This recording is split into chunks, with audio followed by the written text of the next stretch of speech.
then we fill for like a minute with something or other, and then we'll actually do the damn show. Now that it's almost 9 o'clock and we haven't started yet. Good Lord, we're bad at this. Stark, I predict that before the end of the show, it'll be just you and me. I would not be surprised. It's just going to be you and me. But I missed why. What? I said Stark, not Dirk. Oh, Stark. Okay. For some odd Dirk reason, back. Man, this is going to be a fucking Mine- problem. Wow. Dirk lasting past Mike. That's a bet I would love to take. Right? Yeah. Baby?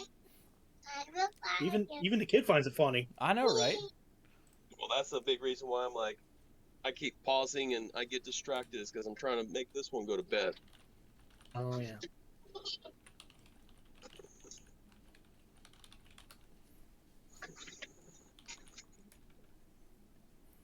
All right.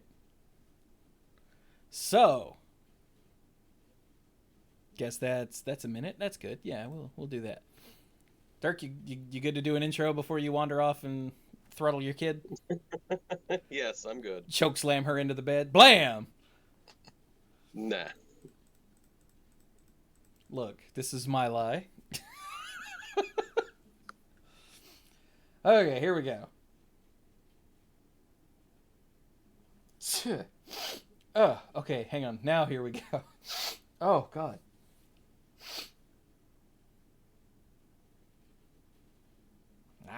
Oh, jam. Hello, everyone, and welcome to the Mana Pool. This is, as far as I can tell, episode 653 of the Mana Pool. Actually, let me check that. I might have not looked at the right place. Nope, it is. Okay. Yay. And you know what? We're going with this take because it's already late. I am Chewy. We got these other dorks here. To save time, I'm just going to introduce them. Brian is our lead rambler. Yo. Dirk is very green. Yep. And Mike is the beard. He did those out of order. I know. I was like, why is this weird? My bad. And I'm Chewy, and we also have a special guest because what we're doing this week, we're all sort of iffy on, so we had to bring in a ringer. We have our old buddy Stark Maximum. Hi. I'm excited to join this Magic the Gathering podcast hosted by largely ex-Magic the Gathering players as someone who also no longer plays Magic the Gathering. Yes. To talk about Dungeons and Dragons related things. Yeah. That are also somewhat related to Magic, thanks to Magic. Thanks to the magic of cross promotion. Yep. Lowercase magic, lowercase m. But yeah, so we're doing No Playing Like Home, and No Playing Like Home is where we take a look at a plane, like, I don't know, a B2 bomber, and decide. No, that's different.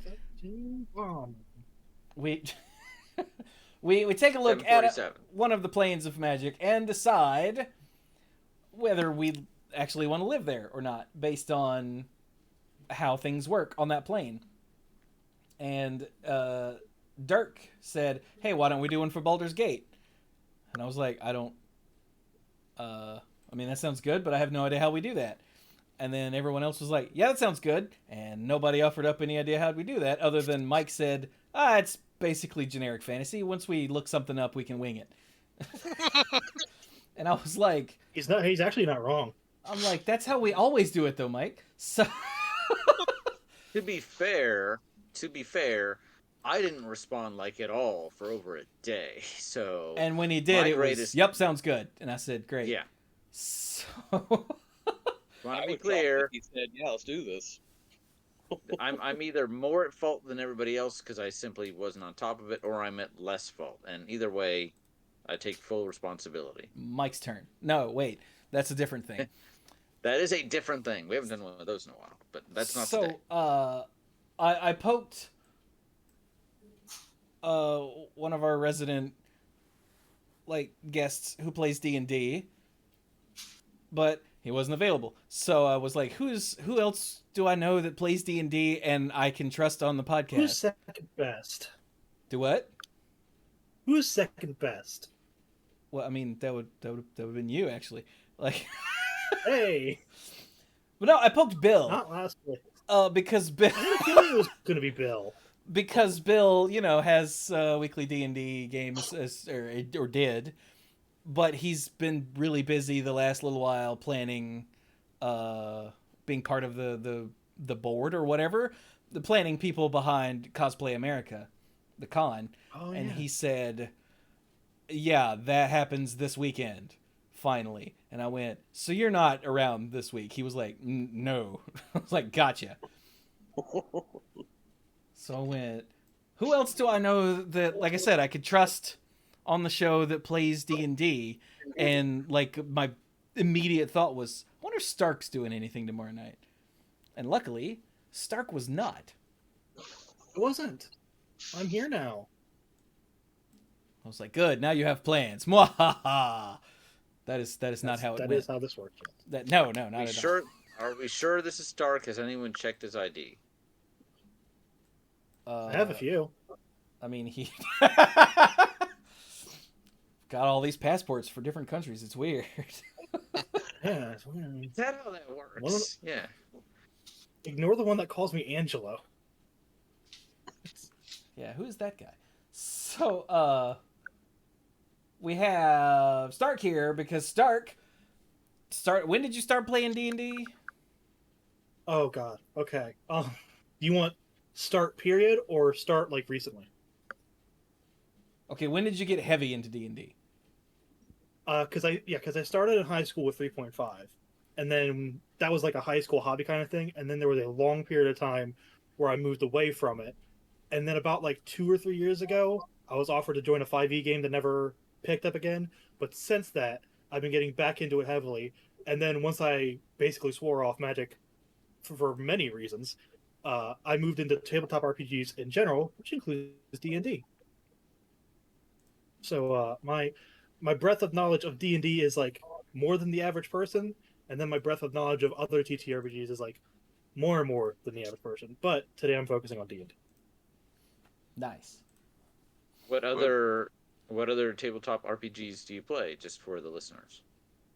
Well, just today, I started talking to my friends about starting up a second campaign because I'm actually just coming off of a 2-year-long D&D campaign, the first campaign that I've ever GM'd, which is the thing that really got me into TTRPGs, period, is like getting my friends together to start a D&D campaign with me at the head.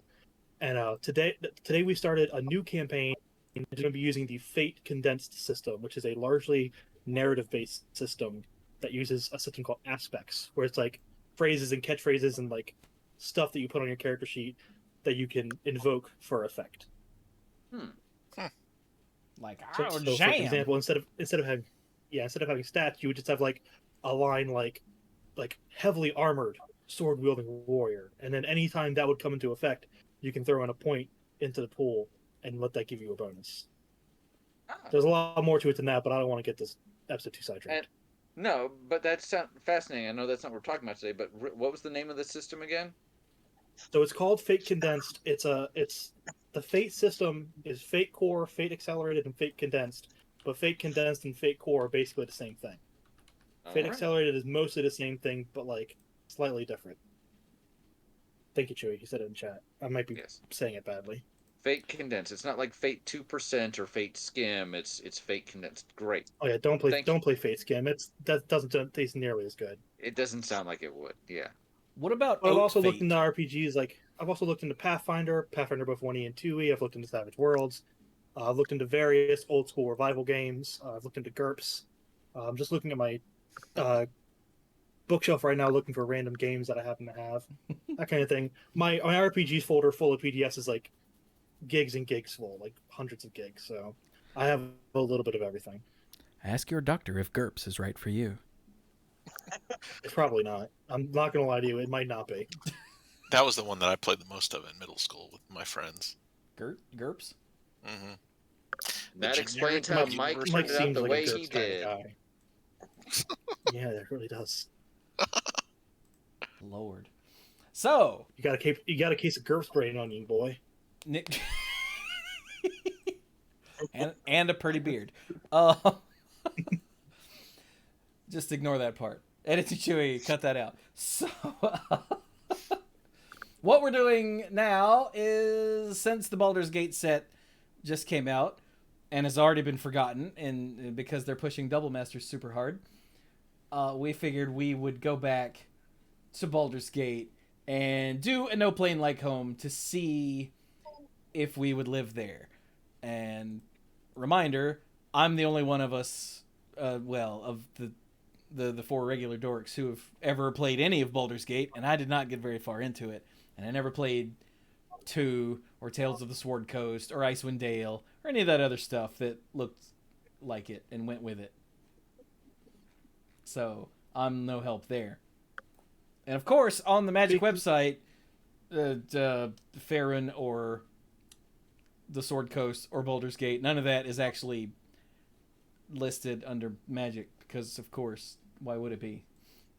No, they have a weird thing where they're like, we're mixing the streams now. We're making sets set in the D&D thing, but D&D's planes are not officially a part of the multiverse, I think. And I know. But I also could be wrong about that. No, I think you're right, because I think we talked familiar. about this on the show last year with the introduction of the first Adventures in the Forgotten Realms set. And I was like, I don't understand the situation, because you've already published D&D books like that have supplemental rules for Ravnica and for Theros. So why not just? But they're like, nope, we're not doing that officially. And I'm like, okay. Look, this is the Why? same company who sticks right with the. there. This is the same company who is sticking with the reserved list. All right, you're not gonna get any sense out of it. Yeah. So, but no, I remember we had this discussion last year, and I'm like, yeah, fine. Yeah, I wanted to mention, you guys know how a lot of times on this show you talk about a lot of the problems Wizards have been doing with Magic and all their mistakes? Yes. Yeah. Yeah, I'm here to tell you it's not much better on the D&D side, guys. Oh, balls. Oh, It's No, all sad. over, dude. But I'm not going to get too much into that. That's more for me to know and you to eventually find out. So, before we get bogged down in talking smack about Wizards, which I Yes. could do all day, Thank you. So where's my map? Okay, so if I click here, Stark found us some nice shiny maps.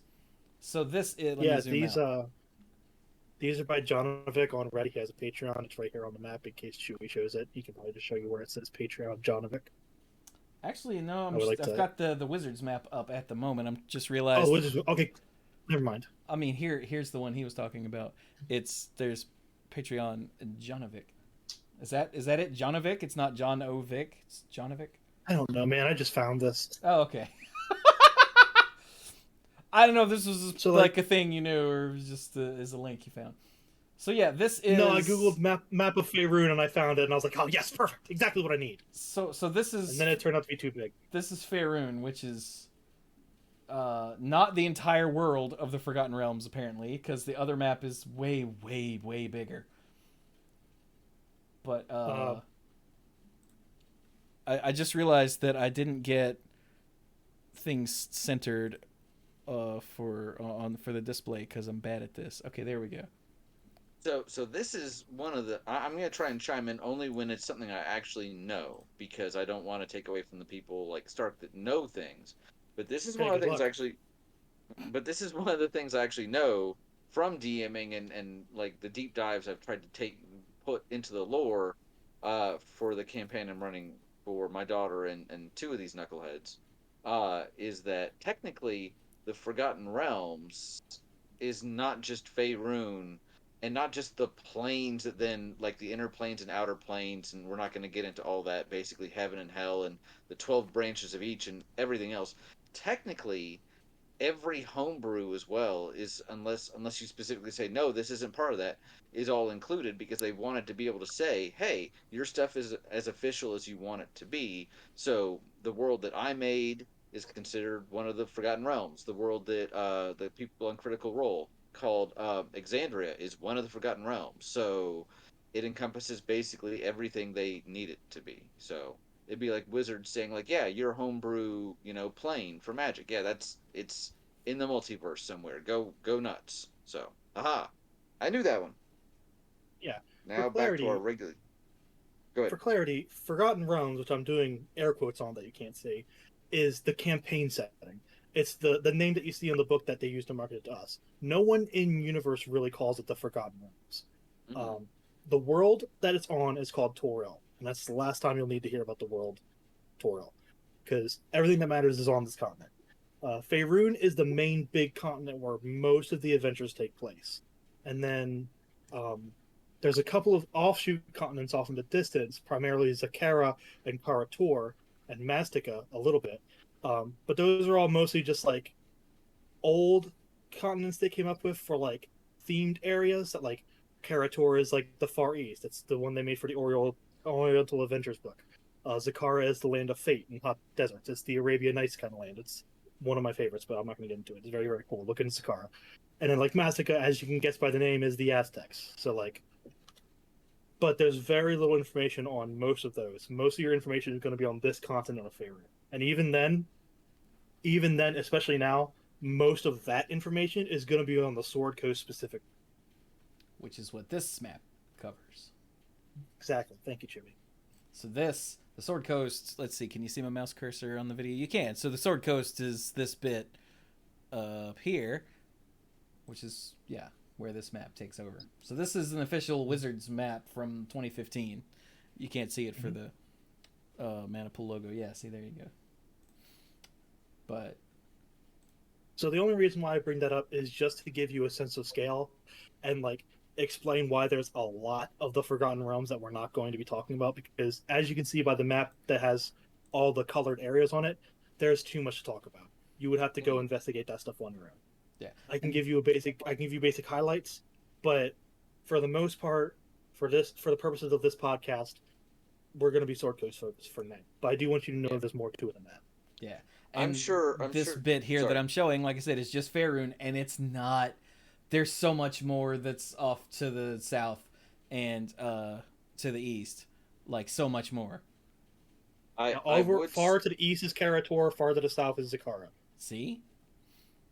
I would say that exploring all the other stuff on Torel could be its own podcast, except for the fact that I am just about certain it is multiple podcasts and YouTube videos and on other media that this lore has been explored in great and fantastic detail. So if you're interested in that sort of stuff, go check it out. I'm sure somebody is talking about it somewhere. Probably. It's the internet. It's like Rule 34, but not for porn.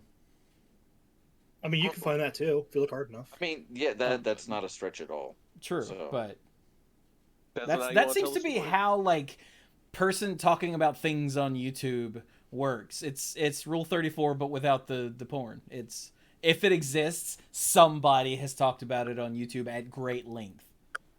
Yeah, actually, he's not wrong. That's actually very apt. I think that is entirely accurate. So here's Baldur's Gate, and here is Candlekeep. So Candlekeep is where the game starts. See, remember the background here? I was about this to is say, Candlekeep. Yeah, I was going to point out, is it too late to mention that your background isn't actually Baldur's Gate, it's Candlekeep? Yeah. I mean, it was Candlekeep on purpose. Like, I wanted to find the starting location, because I had this picture as a wallpaper in college like a billion years ago, and I managed to track it down again. I went, yeah. Good show, what I know. What do they make in Candlekeep? Heroes, apparently, because that's where you started, and then you're the hero of Baldur's Gate, the game. Candlekeep is actually sort of like a giant library. Yes. It's like an institute of learning, basically. I did not know that. I was just being a smartass. So I was going to make a candle joke, but there you go. It's also where Emoen hangs out. Anyway. Yeah, you can. There's a published adventure supplement called like Mysteries of Candlekeep or something like that, where it's just like a couple of unrelated adventures that you can string together that mostly revolve around the various corners of Candlekeep and like investing histories and looking through libraries and stuff. Sounds kind of Yeah. interesting. Yeah, there's not a lot to Candlekeep other than that, which is why when the game starts, you're almost immediately shoved out of it. So, what? Tell us about this this area here of Baldur's Gate and Candlekeep and whatnot. What do we? So what do we Baldur's have Gate here? is going to be like your mercantile city, where like like it's a plutocracy where the rich rule. So I was gonna ask, what's the government here? So is this part of a kingdom and they owe fealty to some family or royalty, or is this just rule by money? mostly ruled by money. It's ruled specifically by a group called the Council of Four, and seems like the specific members tend to vary. Seems like currently it's Uldor Ravengard, Van Dupper, Dillard Porter, and Bellion Stelma. You know, a bunch of dumb fantasy names. By the I was way, gonna ask if that V one was a real one or if you were, I was about to say, do not stuttering. check your audio equipment. That was I either the do real this. name or Stark had a small stroke. Either way, it's fine. It was a small stroke. Let me try again. Falamara Van Thamper. Sorry about that. No, I'm pretty sure he was right the first time. Maybe I was. Not adjust the That's a good settings on wisdom. the vertical or the horizontal.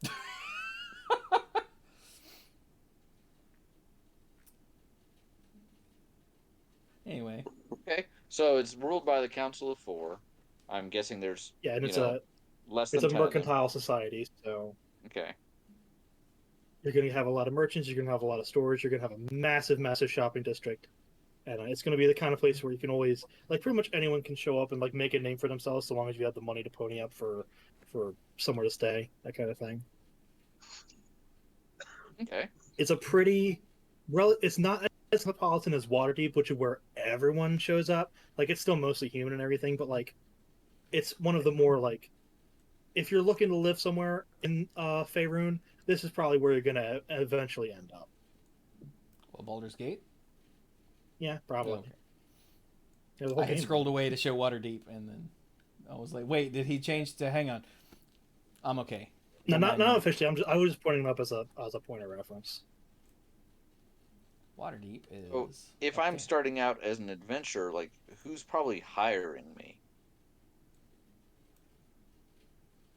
Or is that more of a individual decision based on just where you start? Like if you really like killing Well, kobolds, it's going to be like an individual thing. This is one of the cities. There's like 10 cities that are all under what's called the Lord's Alliance.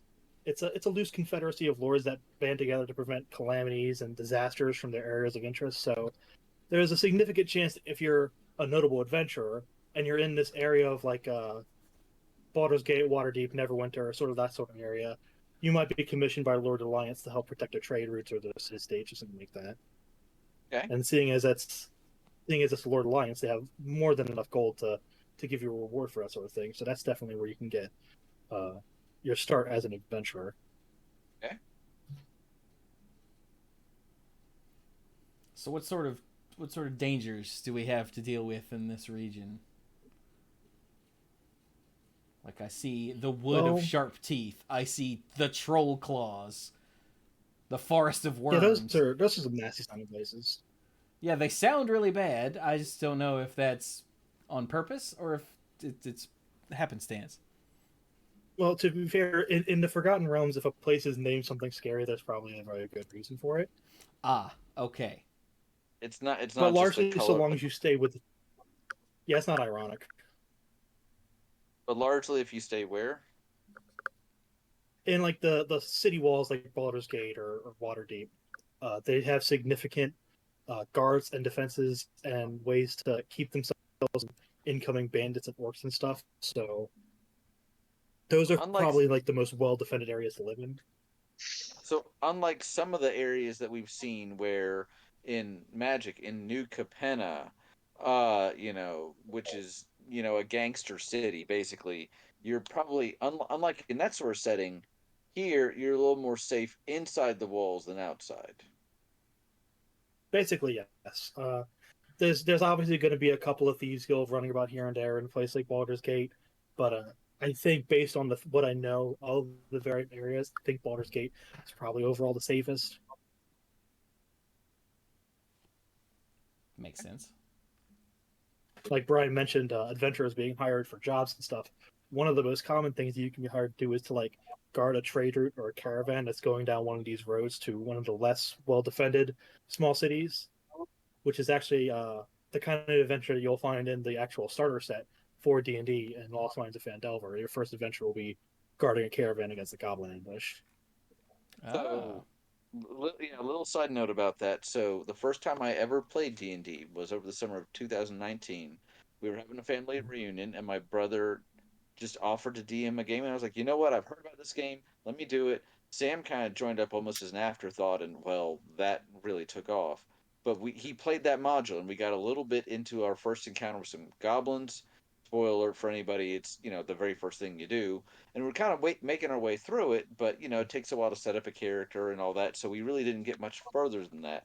And we will always remember this because you come across an ambush area, and not trying to give away too much. Again, this is very early on, but there's a dead It's like the horse. first page, Ryan. Yeah, and my dad is like, who never played an RPG before, my ever playing a dwarf barbarian is like, is the horse dead? And Jimmy's like, yes. He's like, what's it taste like? And he's like, do you want to eat it? He's like, yes. He's like, are you gonna cook it? He's like, do I have to? He's like, no. He's like, I want to taste it. And he's like, roll a constitution check. So the very first thing any of us learned about my dad, who doesn't play RPGs, is this: eating the dead horse will follow him around forever. And then a little while later, shortly before the pandemic started, we were looking around because Sam really enjoyed D&D, and we found an arts and crafts studio in town that advertised that they would run a game. They were just kind of getting started with one to run a D&D league for kids to try and get them involved with this. And so we signed her up, and she went to the very first one. And 5 minutes into this, she's like, I've only ever played one game in D&D, and it was with this module. And so she started to run that again, and it only lasted one session. And unfortunately, I don't know if there just wasn't the interest, but they didn't continue. So Sam being Sam was a little like meta, like, oh, we should go down this way. Oh, we don't want to go that way. There's a trap, and they're like, how do you know that? And she's like, so I might have played this. So anyway, yep, seen that I do module want to before. point out I do want to point out, Brian, that when Yeah. you started talking about the first adventure in Lost Mines of Phandelver, I thought you were going to say, "Man, that goblin ambush can really hurt you. We almost got a TPK on that," because that's a very common thing to say about that starter adventure. Less common about to say that starter adventure is, yeah, we found the dead horse and we just started eating it raw Yeah. without cooking it. That's Yeah. different. That's not Yeah. something I hear very often. So, That was congratulations that to you. You've given me a new oh story. that was just my dad. That was not the rest of us. The rest of us are looking at him like, what? And my mom I'm is sorry, the looking rest at of you him are like, complicit because none of you stopped him. no, we did not stop my fictional dad. Well, not my dad's my real dad. My I fictional I dad. I think my dad's fictional character from starting to eat a dead horse, and of course he was the first one that got plugged by a goblin. But nope, no Right. TPK. Yeah. That's good to hear. So I got us off track, but you might be hired to perform tasks like guarding caravans, and Mhm. could you be? Are there shadowy organizations that might employ you to break into something, or do tasks of less repute, or is that more Well, common certainly. I in like mean, Waterdeep? that's much more common in Waterdeep. There's like a whole adventure set in Waterdeep called Waterdeep Dragon Race where you could very well get involved with something like that. But one of the factions in uh, Faerun that spreads out across the entire continent is the Zentarum. They're like a black network, a crime family of seekers of influence that are looking for political power over the realm. And you can just plop those little guys in wherever you need to sow a little chaos. Nice. So if you're looking for like a less a less like I put on my sword and shield and I go protect the innocents from the goblin invasion, you could definitely go around and see if you can interact with the Zentarum or like any of the thieves guilds or anything, and they'll so long as they don't put a knife in your back, they'll probably put you on the right path. I could get a job pickpocketing that virtuous guy who straps on the sword and goes out. You know, I can be like, "Hey, Yeah. Joe," you know, take his money. He gets the gold, you take it from his pocket. It's a symbiotic relationship, except that it's really not. It's really more parasitic, but I forgot what the word was. Yeah, But that's okay. I'll be the flea any day. Side note, I mentioned Waterdeep. I don't know the first thing about Waterdeep except for two things. I know that the name sounds shifty. Just, I mean, come on, Waterdeep. And I know that Acquisitions Incorporated, who are the Penny Arcade guys, apparently had a whole big thing, an adventure set over there. And so I'm immediately, what I know about them is I'm immediately like, that sounds shifty. So I kind of made that leap. So nice to know my intuit wasn't that far off. if there's one thing Brian knows, it's when things sound shifty. It's true. Like that Chewy guy. See? So Okay, so okay. we know a little. What sort of beasts or other dangers are outside of Baldur's Gate within within relatively close proximity? What might I run into on the coastway? Yeah, what's trying to kill us? Yeah, eat us, kill Well, us. Run. hopefully, while you're on like the roads outside of Baldur's Gate, you're going to run into something that's CR appropriate to your party. Otherwise, you're doomed. I see what you did there. There's like, yeah, there's like a range of things you can find. Obviously, a place called the Wood of Sharp Teeth is going to have a lot of things that have sharp teeth. Probably stay away from that one. Fields of the Dead doesn't sound like a very fun place to be. In fact, Baldur's Gate really seems like it's surrounded by just a whole bunch of names to run away from, to be quite frank.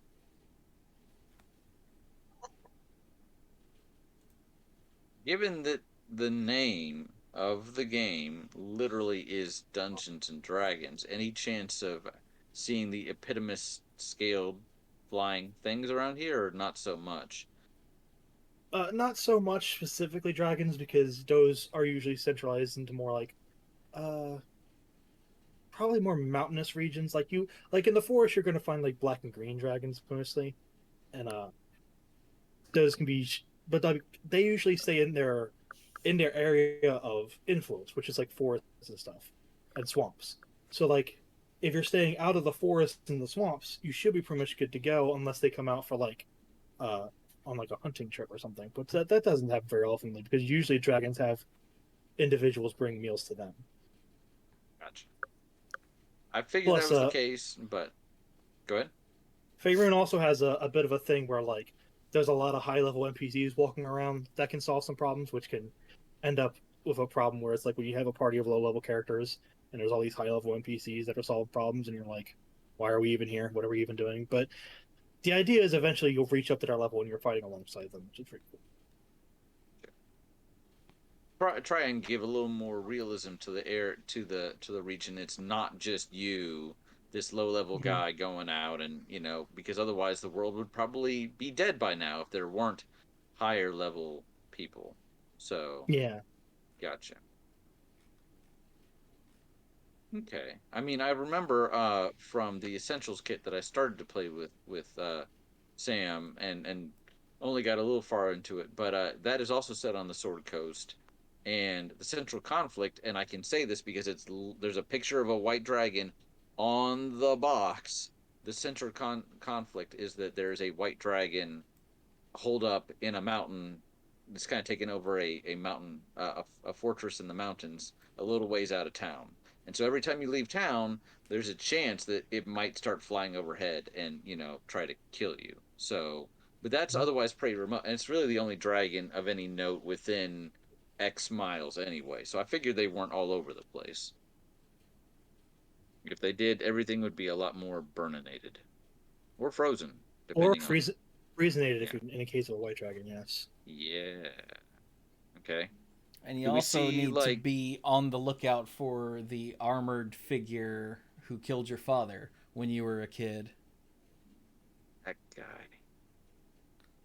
which that's the opening to the first Baldur's Gate game. Some mysterious armored figure. I'm not sure how far you get on this map. Kills your dad. An armored figure killed your dad.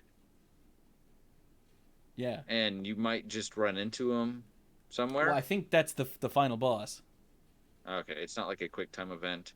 It's not like Resident Evil 3 where you're just kind of walking down the road and you start hearing like stars and you have to start running away. Oh God, no. Okay. At least I don't campaign. think so. That would be bad if the final boss just accosted you randomly while you were walking around. Well, in some stories, you start seeing that depending on who the villain is, you start having more interactions with them earlier to establish more of that personal thing, that relationship with your party. But yeah, if it's something overblown, meeting them too early is just gonna be like, I don't like you, and now you're dead. So, yeah, it's a good balance to keep. Buh.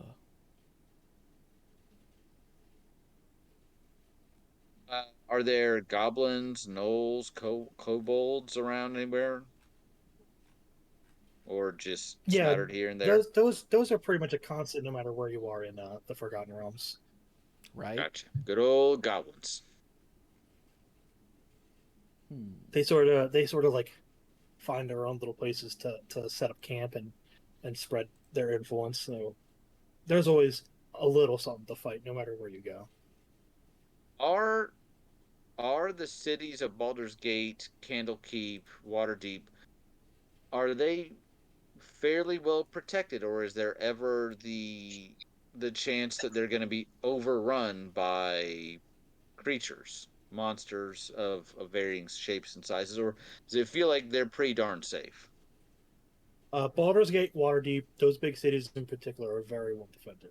The chances of them being overrun is pretty low. If they were to be overrun by anything, it will be like a world-shattering cataclysmic event. Gotcha. Okay. So like living in a place like that, that's why I say like a lot of regular commoner people, they're probably going to spend most of their lives in one of those big cities and probably leaving as little as possible, because even when you're on a trade route or like a path protected by adventurers, there's still always that chance that something's going to come out and jump you, no matter where you're going. Sure. But if you're in Baldur's Gate or Waterdeep or Neverwinter, you got all those big walls around you. You got the Lord's Alliance protecting you. You got all the factions protecting you. You get pretty much all of the best protection Faerun can offer you. Like if you're not safe in Baldur's Gate or Neverwinter or Waterdeep, you're pretty much not safe anywhere. That was what I was kind of leading to, since a lot of our analysis is, hey, would you want to live here, and how short is your life expectancy? So, okay. I'm looking at the big map. I've kind of got both of them open, and I see north of Baldur's Gate, there's the Troll Hills, but there's the Troll Hills and the Troll Bark Forest, and I'm guessing that trolls are a thing over there. Seems fairly safe. But I also see something on the map marked Warlock's Crypt. That also sounds like it could potentially be bad. So I didn't know if you knew anything about those places. I don't have anything in specific, but I'll tell you this much: they sound like great adventure hooks. Oh, and in fact, I think that's what a lot of these names boil down to, is that like it's mostly a lot of adventure hooks and ideas of places to bring your party. Gotcha. Looking for worms? Go to the Forest of Worms. Serpent Hills have serpents. Oh, I also see the Troll Claws. Trolls are a thing over here. Yeah, if you're adventuring across the paths, you might want to bring like a couple of different sources of fire just to be safe. So I've been talking. Like you're gonna want your torch at night. You're gonna want your torch at night, and you're gonna want like your waving torch to wave at the trolls, like get them to back off. Got my lightning torch. I got my waving torch. I got 2 torches. Gotta always keep a waving torch handy. True. Hey, back off. Hey. Mike, was there anything you wanted to ask our resident expert, or was there anything you wanted to comment? So one thing that I don't think we touched on, unless I just missed it somehow. Well, I guess I don't know if it would be moving on to a different topic, but like the a lot of it, even though we're in a fantasy world, a lot of it is going to be recognizable because part of the deep history of the Forgotten Realms is that a long, long time ago they had a mystical connection to Earth, but as time passed on, that connection got weaker and forgotten. Ding, ding, ding. What? And that's part of how they ended up where they are. But yeah, like many fantasy settings, it's medieval tech supported by magic, yep, with a lot of stuff that we would recognize, being from Earth, but a lot of stuff we wouldn't recognize, being from not magic, modern day Earth, yeah, and not a magically supported one. I just found a place called Thar. It's over there. Yeah, and it is. It's on the far east side of the map. This is called Thar. It looks like a swamp. Where are you going? Over there. Over there. How are you going to get there? The Ride. There's a place called The Ride right next to it. But anyway, sorry, Mike. Keep going. The thing I find really interesting... Lord Stark or somebody. Stark. I was just going to say, the thing I find really entertaining about the Forgotten Realms is you got all these, like, really big fantasy names like the Sea of Fallen Stars, and Chesenta, and Cormyr, and then you've got the Ride, then you've got Thar, you got Thay, you got these just regular short names.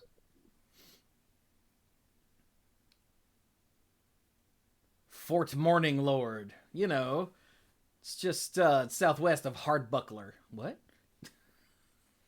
Across the tradeway.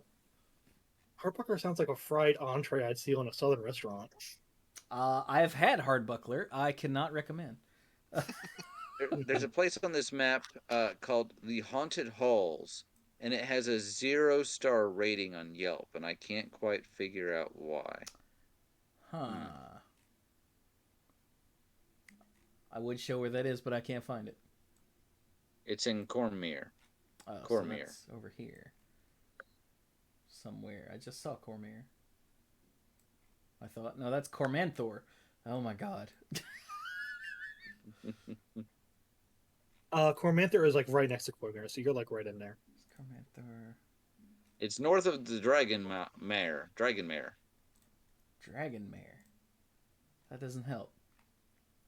It's above AMN, which I believe is called Okay, so is way down here. It's the purple area right above it. Oh, see, I'm on the other map. Yeah, I thought I was wondering. Okay. I think some of us are looking at different maps. Yep.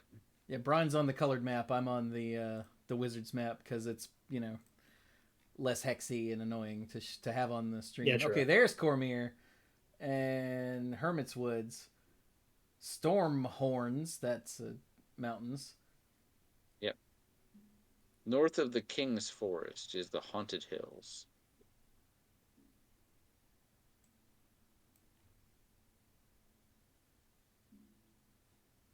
Nope, not seeing it.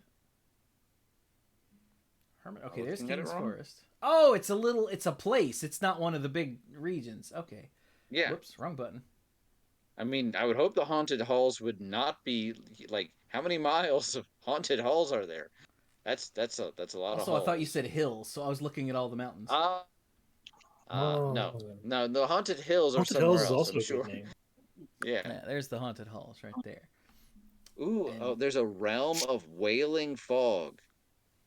Now, is that wailing like the Japanese? Took me a second. Jeez. Yeah, it took a few beats for me too. Yeah. You're welcome. Thank you. Like wailing, or like the kind of wailing that's followed by a gnash of teeth. A second. And if you haven't got teeth, then teeth will be provided. Oh, yes, indeed. Sorry, I went into Discworld nonsense, not Forgotten Realms nonsense. My bad. That's a different brand of nonsense. Yeah, that's a whole different flavor of nonsense. That's my bad. What forms of transportation are available on the Sword Coast? Are we talking like airships, or are we talking just straight up like horse and more buggy? just You horse wish. and buggy? No, we're talking like caravans, covered wagons, and if you need to get across the ocean, you're going to need to commission like a real big boat. You know, You just typical high say fantasy, but not. Oops. Did you say we'll commission a Just real typical. big boat? Yeah, like a real big one, just to go. Real dang big old ship. Also, I'm sad that the Friendly Arm Inn is not on this wizard's map. But it's on the other map, because that was always the first place you go in Baldur's Gate from Candlekeep. Yeah, and it's not Yeah. here. I've been looking for it this whole time. Chat, when you've randomly seen me just scroll around this region, I've been looking for the Friendly Arm. It's right there. This angers me. Yeah, you gotta go to the fan made map to get that, because they're the ones who are going to care. Right? I'm bad at this game. They're the ones who are going to be like, I remember that location from when I played that game way back in 1994. Huh. So, okay. So this sounds, as Mike said in our chat before, like yesterday, it sounds pretty like generic medieval fantasy world. I do appreciate that the larger cities have some protection. So, unlike some of the settings we've seen before, where you're likely to die almost no matter what, you have some ability to try to live. Think Innistrad. Even Thraben, which was their largest city, was also overrun by zombies, like more than once. Yeah, So Innishar's life expectancy is what, 20 if you're lucky? 20 minutes sometimes. So yeah. So I mean, yes, there are a whole lot of things here that can kill you. I have a whole thing called literally the Monster Manual, plus other stuff. So there's stuff out there that can and will kill you, but it's nice to know there's at Yeah, least a bit and of a safe zone. yeah, if you're in like one of the like really small like farming towns, like yeah, sure, you might end up with like some low level bandits or goblins, like who decide they want to make that little town their own territory. But when you get Mm-hmm. into like the big names, and I mean like the literal big names on the map, those are going to be your safest place to go, unless it's the Sword Coast, which Chewie I think is highlighting on the stream.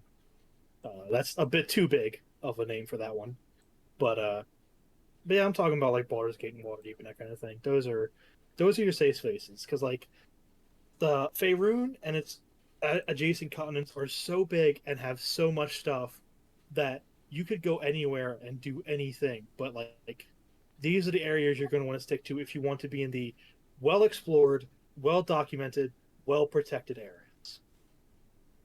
If you want to go any further than that, well, I hope you're high level enough to at least have a subclass, my dude.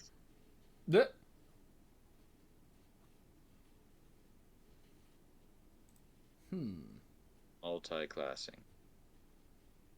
One thing that I would like to point out for reference is that the lore on these areas isn't like super kept up on in 5e, but if you're really interested in looking up the lore of like Forgotten Realms or any other campaign setting that has been around, there's probably some books in second edition that you can look up that have a ton of good lore that are still perfectly relevant, aside from the fact that like they're set in the past, so like some changes have happened in the storyline since then, but like back in second edition especially, and even in third edition to a degree, they would just release books after book after book of just like, hey, here's a whole book about Kalimpor.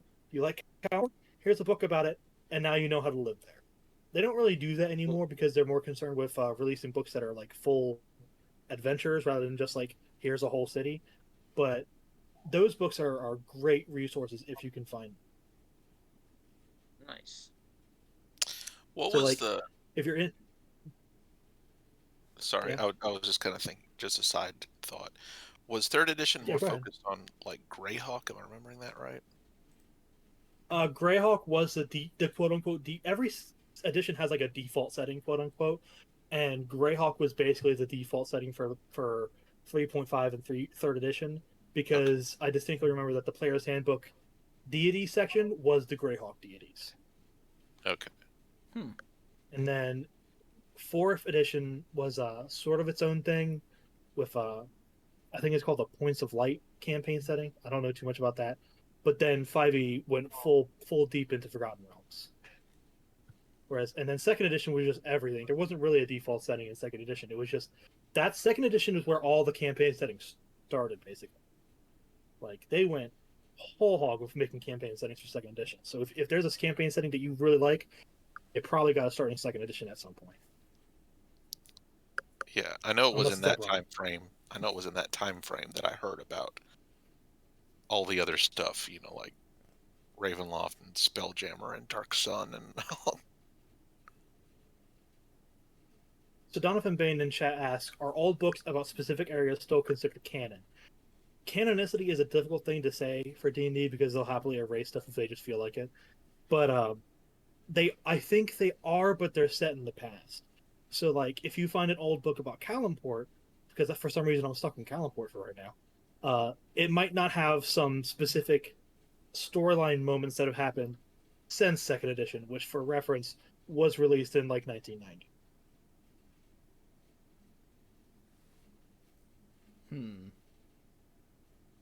So there's a lot of good information that you can use for both your Forgotten Realm settings and your homebrew settings. But if you read something from an older book, you should definitely check to see how much has advanced since then and whether or not something has happened notable in the year since. But I'm going to give you a quick hint. If it's not on the Sword Coast, probably nothing has happened since then. This looks like a really interesting continent. Why can't I find it anywhere?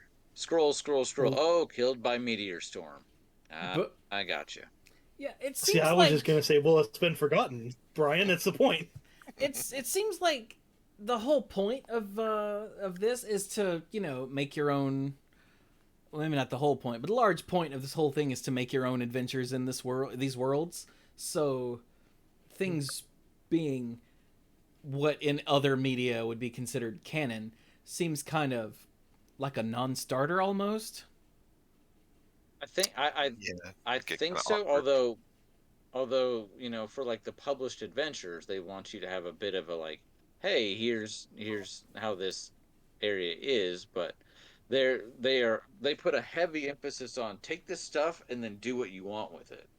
So Yeah. And yeah. like Stark said, that if everything seems to have started around 2nd edition, I get the feeling none of that stuff was related, and putting it all in this one world was a thing that happened later when they were like, oh, we should probably like formalize some of this maybe? Does that make sense? There's a little bit of that where it's like you'll notice that a lot of the specific areas that are highlighted on this big hex map, if you look them up specifically, you'll find that they are like, you know how in Star Wars all the planets are like themed, like there's a desert planet, there's an ice planet, like it's sort of like that where it's like I want to do a specific kind of adventure. Well, this area is made for that specific kind of adventure and not a whole hell of a lot else. This is like that in Pathfinder set in Galarian as well, where specifically every single like country on the various continents is like a specific thing. Like there's an adventure set in there, and then they build the entire area to fit that adventure, and then they just plop it into the world, regardless of whether it fits or not. So like Pathfinder is like you can do. It's sort of like a Forgotten Realms where you can do. There's a something for everyone. Like you can do anything in Pathfinder. You just have to find the right place to do it. Yeah. And to and be then fair, Forgotten Realms also, is a very similar thing. And like in early Magic, when just about all the sets were set in Dominaria, well, there's this area of Dominaria. This is what? I think that was Sorry, someone. I thought I heard somebody say I something. think that was someone Okay, dying. sorry. Okay, No, don't but worry like, there's the area of Dominaria that's like, oh, this is where Arabian Nights took place because it's it's the Arabian sort of theme. Oh, here's the area where there were so many Well, not really. continents. Arabian Nights is his own plane. Oh, I was what? gonna let Okay. it go. Mike was gonna let it go. Thank you, Mike. But my point being, a lot of the early stories were kind of in these areas where they were very segmented by theme. And now later, even starting with when we start to shift to other planes around. I think Mirrodin was one of the first times where we started to really get away. Well, Mirrodin is the metal theme, the metal plane. Kamigawa is the spirit plane. So it's very segmented to this is the play experience you want. This is kind of the theme of your campaign, to use the D&D words, or this is this is kind of what you're going for. Well, here's the place for it, so to speak. So Yeah, that makes basically sense. sort of like that kind of thing. Yeah, to put it in Magic terms, the early campaigns were sort of like the early sets. Yep. Yeah. That's what I was going for. Although, like, I know that at least when I started playing Magic, like, we knew that we were on, I think it was called Dominia at the time. Mm-hmm. At one point, it was called Dominia Prime. Yeah, like the central cluster of shards was Dominia, and the world we spent the most time on was Dominia Prime. Later, they called it Dominaria. Yeah, see? There's been a lot of retconning and wait, this is how this works? Yeah. And the reason that I thought that might be the case with this is because that's what happened in Magic. And they were like, oh, it's Planes of Existence. Yeah. Arabian Nights, that was on the plane called, hey, what do we, Arabia. Nailed it. Like, wait, what about Fallen Empires? That was part of, whatever. It was over, but no one goes there. It was a long time ago, maybe? Like, Otaria, yeah, that's totally on Dominaria. We just don't. No one ever been there before, ever, or since. Shut up. That's where all the cephalids live. Yeah, that's why there's only cephalids there, and nowhere else. Because,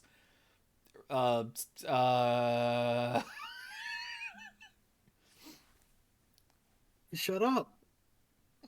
Why are you asking so many questions? Just buy the cards. Like, buy the glorified gambling packs. Huh. Loot crates. We call them loot crates. How is... Okay, just to get off topic for a minute, in some countries, like, loot crates in games aren't legal because it's, gambling. Mm-hmm. Do they sell Magic in those countries? Because it's literally the same thing.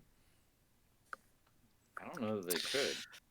Well, it's... I think the argument is that they don't have any inherent value. Sure, a secondary market exists, but they don't have any inherent value. There's got to be a loophole. I mean, collectible cards were an established thing long before there were collectible card games. So True, but like people that complain about things being pay to win and still play Magic make me raise my eyebrows. I'm like, really? I'm sure they complain about Magic being pay to win. Yeah, as they pay. You get a physical product as opposed to a loot box where it's an electronic thing. Yeah.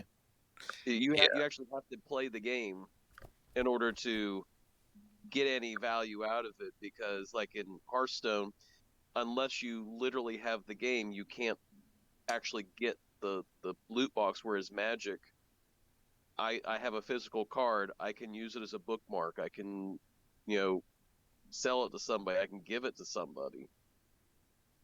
I think there's an argument to be made there on them. I think Dirk actually does have a good point with that. Yeah. I think buying a pack of Magic cards has more inherent value than buying a loot box in Overwatch. Because when you buy a pack of Magic cards, you have a set of Magic cards that you can hold and like put in a binder or put on display. When you buy a loot box in Overwatch, you maybe have a nice skin you can wear when you're playing the game. Assuming it's for a character you like, of course. Maybe. Anyway, sorry to sidetrack us. That just popped into my head, and I have no self-control. But also Chewie is right that it's the same gosh darn thing. Editing Chewie. I'm trying, guys. I'm trying so hard. It's so hard. You've done well. You've succeeded. Mostly. You have.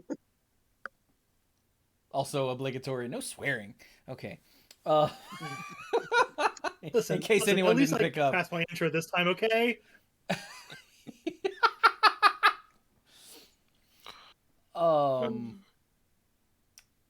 Yeah. That was so funny. I completely forgot what I was gonna say next. Something about the ages. I don't know. The Age of Aquarius? That's something else. No, that's the dawning of, apparently. No, I don't use dish soap. How do you clean your dishes? I don't know. I didn't. It was a low hanging fruit, and I didn't ask if I should. I just knew that I could. I was about to ask, is that like a moral stance or what? Oh, I don't use dish soap. I don't approve of it.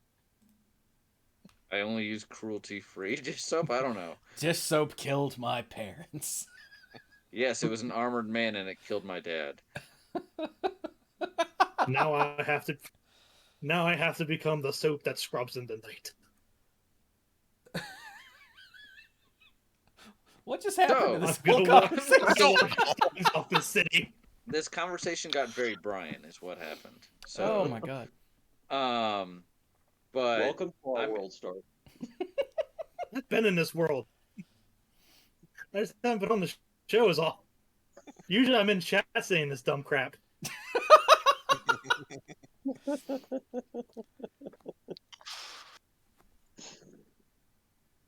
Ouch. So, I guess we should go ahead and answer the question. Would we live here in the Sword Coast? I mean, city.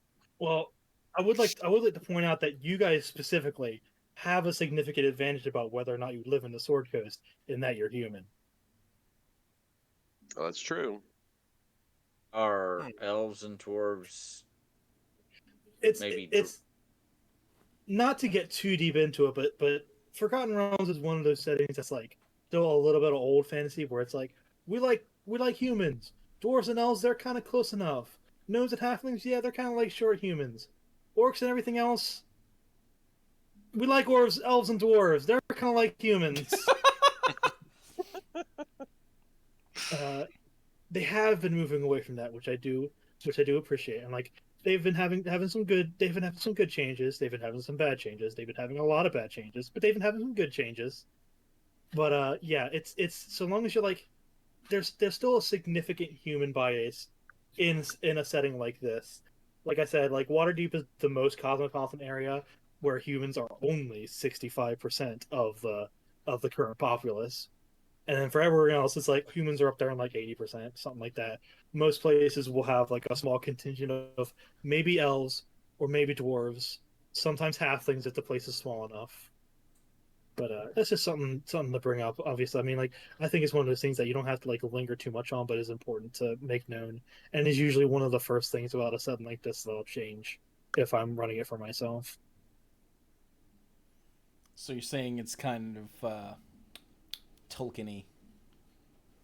It's a little Tolkien-y, in fact, I would say. Although actually no, because it's a little late Tolkien-y, because Tolkien was all about like dwarves. Not dwarves, elves. Elves. There's humans, there's dwarves, elves. And then around about the end of The Lord of the Rings, he was like, okay, fine, humans. I would also like to point out that D&D in general is also very much elves. Okay, fine, dwarves. Elves. There's like 8 elf sub races in it, dude. It's insane. And there's still only 2 dwarf sub races in there, both in the player's handbook. But every time a new book comes out, it seems like there's a new kind of elf lurking about. Even Tolkien had like, I think there were 5 or 6 flavors of dwarf. Yeah. So they never expanded on the Dwergar? Don't they get? I thought they get a short mention somewhere, but they never actually did any stats for them. No, they get a short mention in the player's handbook, and then they get their full write-up in Volo's Guide to Monsters. Okay. And then like, and the future books that are like redoing Volo's Guide and that kind of stuff. But yeah, like Dwergar do exist in the sense that every single race has like Oh, we never even mentioned the Underdark. The Underdark is a thing that exists. Don't go there. Anyway, yeah, every single race has to have like an Underdark version where they like have gray skin and they're grumpy and mean and hate everybody. Okay, so it's just that's it. That's just what it is. Yeah, if you end up in the Underdark, you may as well just go ahead and start writing your Willow right now. There's nothing for you down there. We had an option to go down there at one point in our D&D game. We all opted not to go. It was an option. Yeah, it's called the Underdark. Like, I don't know how you could name that place to be more blatantly evil unless it was called like Skeletor's Lair. Didn't I see that on the map? Hang on. Even Skeletor's there, dude. Skeletor was a little like, that's a little too on the nose for me. He's like, I even called mine Snake Mountain. Yeah. Like, these drow have no sense of subtlety. Randor, you royal boob. Still one of my favorite things that Skeletor ever said that was in the cartoon. He was on like a walkie-talkie, like a CB radio type thing, and he's going, "Come in, Randor, you royal boob!" And I almost died as a kid because the word boob is funny no matter how old you are. That's what women have. Yeah. And he called the king that. Yeah. And it's still funny today.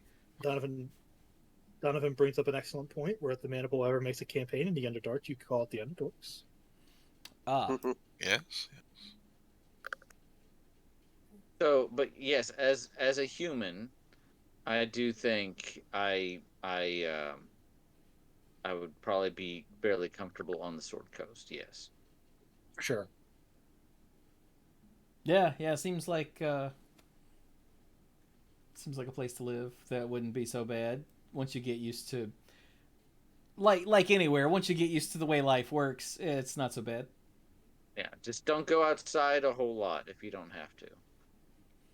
We're very specifically talking about the Sword Coast here, which is maybe about 5% of the totality of Faerun specifically, which is still only like 60% of Toril.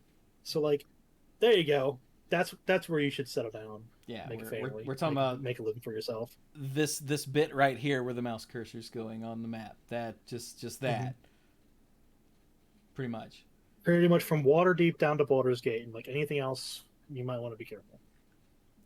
Well, I always wondered, so where does the food come from? Like, I assume there are farms and everything, but that means they'd have to be outside of the cities. Yeah, that's where adventurers come in. Yeah, like you see all these little dots that are like on the roads, like outside of the cities and stuff, where it's got like the little town dots. Those are usually like farming towns where they send their crops to bigger cities like Waterdeep and Baldur's Gate, and they make bank off of that. Wow, like the place right outside of Waterdeep called Golden Fields. I wonder what they grow there. Yeah, it's I bet it's either corn or wheat. Kind of funny how that worked out. Just man. Sometimes when you're settling a new area, you don't really have to get too creative with the name. You just have to be like, man, these fields sure are golden. I've got it. No, Jerry. Dig deeper. Dig deeper. And then the dude walks up and goes, "Man, did you guys hear what they named that little town just north of Waterdeep? What? Rassalentar. I'm sorry, what? Yeah. We're going to name this place Golden Fields. Oh. I mean, that works. I almost guarantee you Rassalentar was founded by a guy named, like, Dave Rassalentar. Are you right? He was like, I established a city, I get to name it, and I name it Rassalentor. That's a thing in, hang on, the Elder Scrolls, too. Like, Rorikstead was a homestead founded by a dude named Rorik. Yup. Nailed it.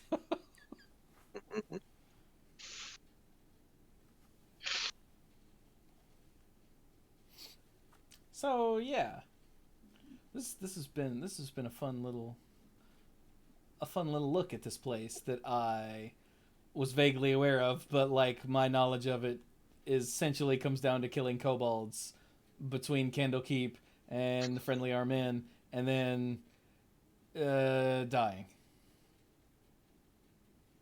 Yeah, that sounds right. Donovan Bain is being nice enough to confirm to us that Rassalantar was in fact founded by a man named Rassalantar. Wow. Thank you, Donovan. Like, I said that as a joke because I thought maybe I could be right, and Donovan has in fact proved that I am exactly right. The and warrior Rassalantar. Like wow, that's... Well, I mean, if you make a keep, right? The heck else are you going to call it? Like, it's my keep. I'm just going to call it my keep. I mean, I made it. I spent my money on it. I defended it from those gosh darn kobolds. Yeah. I'm not going to name it, Dave's Keep. After all, why shouldn't I? Why shouldn't I name it after myself? So at a very specific and very well-known curve in the road, our own beardy man decided, here I will make a settlement.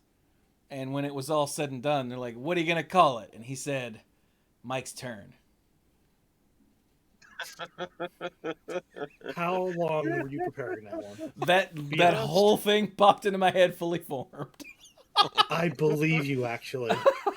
Yeah, as do I. So do I. I believe you, but it's in a derogatory way. I should hope so, yeah. Sort of like, of course, that just happened to him. Yep. Oh, trust me.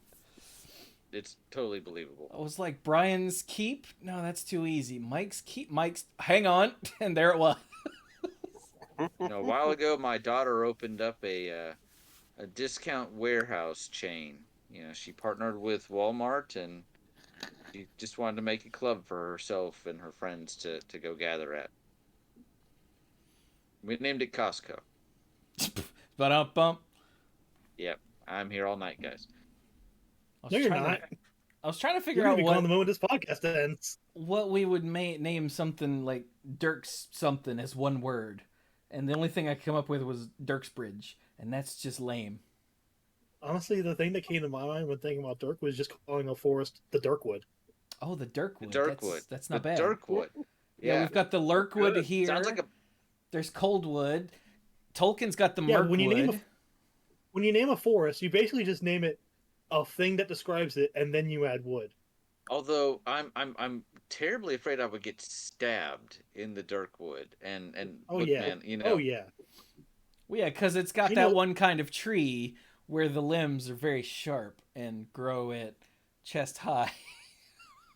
I think that's just gonna be the stigma from the fact that Dirk's name shares the name of a stabbing implement. So that's right. Whereas, stigma, like Mike's. Well, if that's not what you're going for, if that's what you're going for, hey, great. But like I don't ever go like, hey, somebody stabbed me with a mic the other day. I guess that is possible. They'd be like, did you record it? I mean, if I've it's been Kid stabbed with a mic Rocks, before. Hang on. Might, yeah. See? Ow. Hang on. Let's try. Can you tell we've run out of things to talk about, and now we're just silly? Anyway, just be careful on the Dirkwood. You know what they say about the price for one twig snapped underfoot.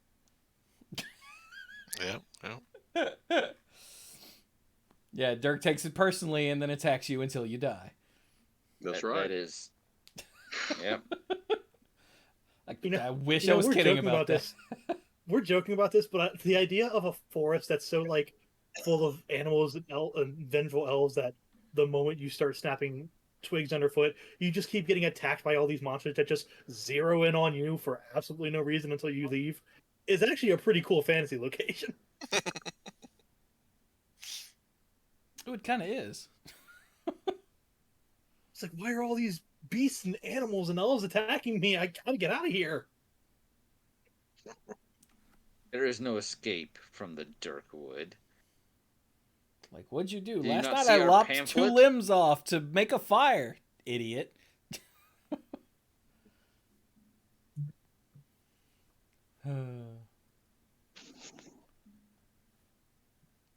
the Stark. Oh. Stark Town. Oh, I don't. It would I just don't be think the that's Stark Stark Maximum, place. wouldn't it?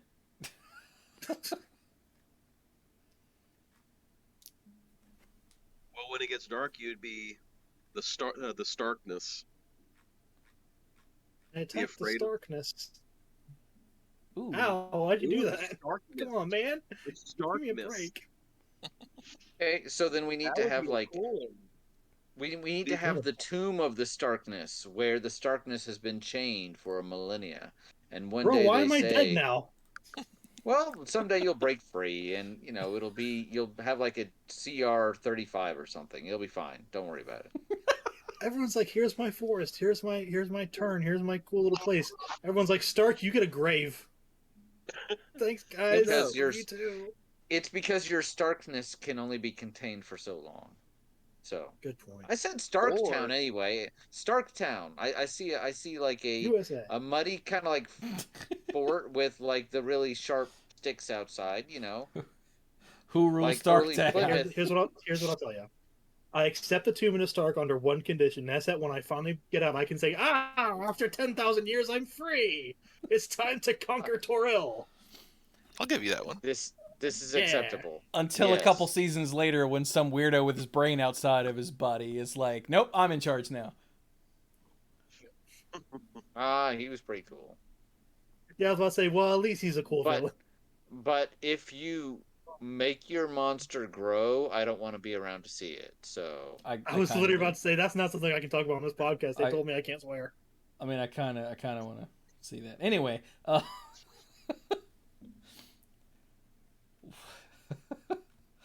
now I've got the metal riff running through my head.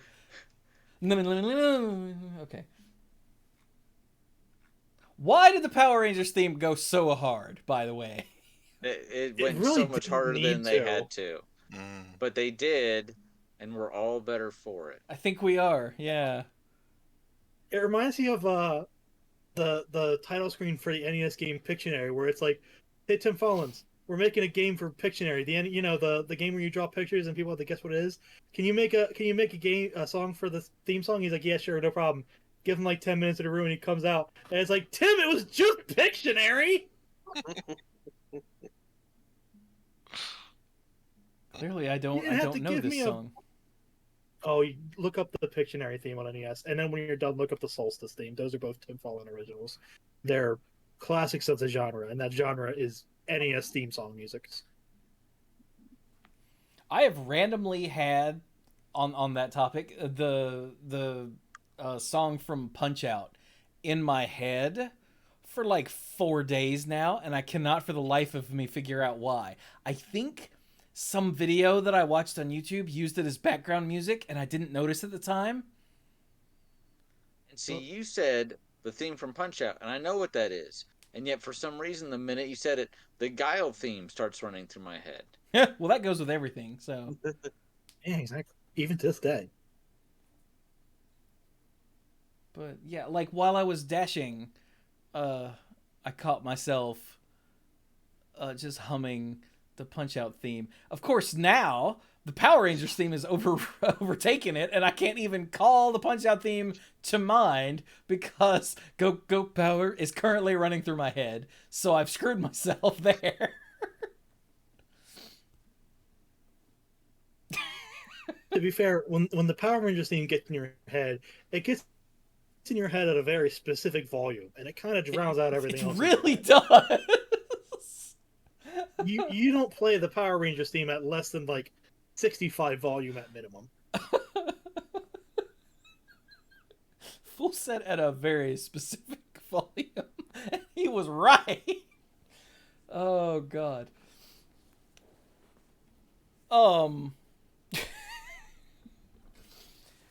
I got so nothing anymore. As we've concluded, run a Power Rangers adventure in D&D. It would be very fun. Yeah. Wait, everyone else got a thing. What is my location name? That's true. We didn't do a Chewy one. I think yours is just called the Chewy. It's just like a mountain over there somewhere. The town. It's like the Lonely Mountain. What's that? Oh, that's the Chewy. No one goes there. We don't talk about the Chewy. Yeah, I was thinking like the Chewy hole, and that just sounds worse. Yeah. Or better. No, I'm just sticking with the Chewy. Or better. Whoa. That was cool. Sorry. I made the screen jump way to the right, like the map. Oh. And I don't know how I did that. Nope, how did I do that? I was up here on the up down scroll wheel and somehow it shot off to the right. That's so weird. Okay, anyway, sorry. Al said the Chewy chasm. Ugh. That sounds too close to a Chewy gasm, and nobody needs to see that. No, that's a very personal time. I mean, what? All right. Well, how about we Chewy crevasse. The Chewy crevasse. That's way worse.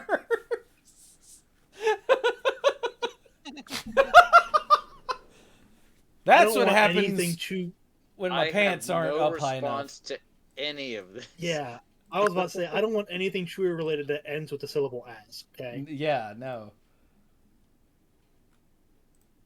Anyway, how about we do some final thoughts of some sort and just call this a shorter episode. Although now that I've said that, the final thoughts will take like a full hour, but that's okay. Let's start us off, Brian. Who goes first?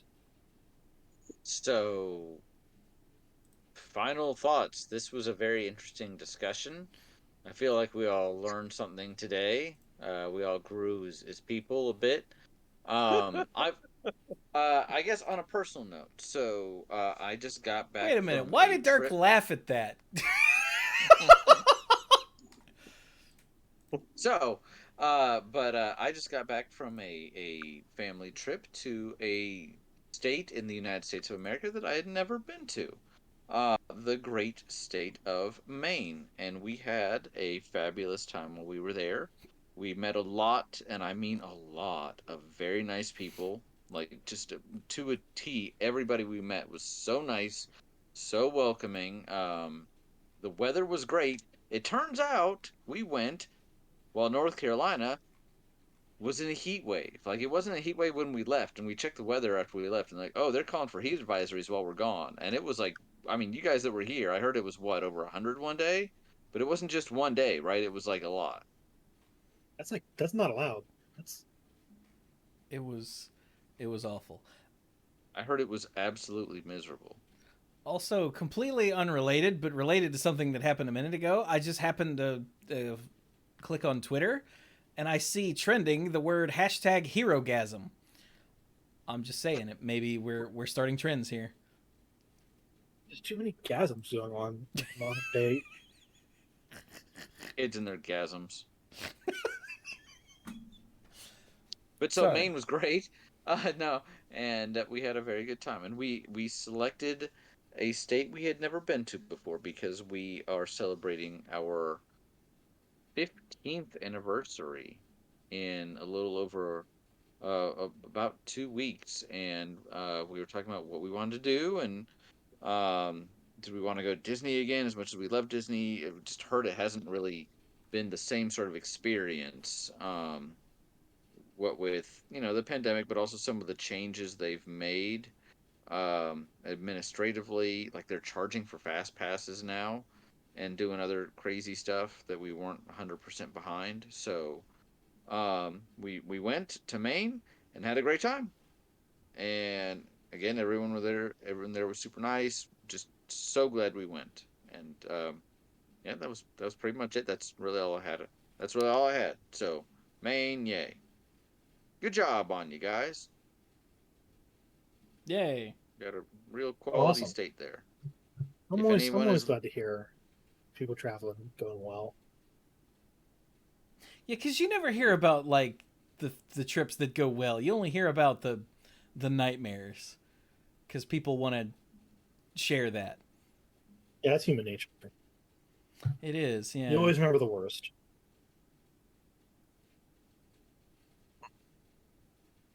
Well, I'm glad you had a good trip, B. Thank you. Well, I guess for my final thought. No dying. Yeah, I'm trying not to. That's why I keep muting myself, because I keep having a cough and everything. There we go. I think I got it. I think there's no major cool, awesome things in terms of discussion, all that on my end. The only thing I talked to the guys about before was the whole reason why I'm doing today's episode on my phone is because my computer is not available. And the reason why is because I took it to a computer shop today, and I was just going to be like, yeah, I just want to see if I can do a little upgrading on the computer and everything. And I was thinking of just, getting like an 8 gig video card put in my computer. And the guy was like, well, I have a 12. You want to do that? And I was like, you know what? You sold me. And it was at market value. And when I say at market value, I mean like what the manufacturer sells it at, not what Amazon was selling it at, or what people who are like, hey, I've marked this thing up, 80%. You're going to buy it, right? So it was a good cost. I had been researching to find out what the average cost of different cards are and everything. And so I'm actually getting a really good video card at a decent price put into my computer, and hopefully I will have a halfway decent gaming rig come tomorrow. Huzzah. Dirks is why Dirk is on a phone. Yeah, Dirks is going to be better than mine, and I'm the one that streams. Ain't that... I can't say that. Ain't that something? Ain't that a joke?